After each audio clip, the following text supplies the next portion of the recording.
అసలు తుఫాన్ ఎలా వస్తుందో తెలుసా? సముద్రం మొదట ప్రశాంతంగా ఉంటుంది, అలలు మెల్లగా తాకుతూ ఉంటాయి.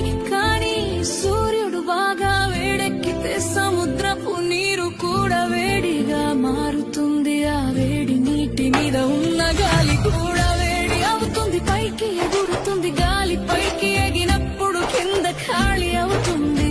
అప్పుడు చుట్టుపక్కల చల్లని గాలి ఖాళీ నింపడానికి వస్తుంది. ఇలా గాలి ఎగరడం దిగడం మొదలవుతుంది. అలా తిరుగుతూ తిరుగుతూ ఒక పెద్ద చక్రంలా మారుతుంది.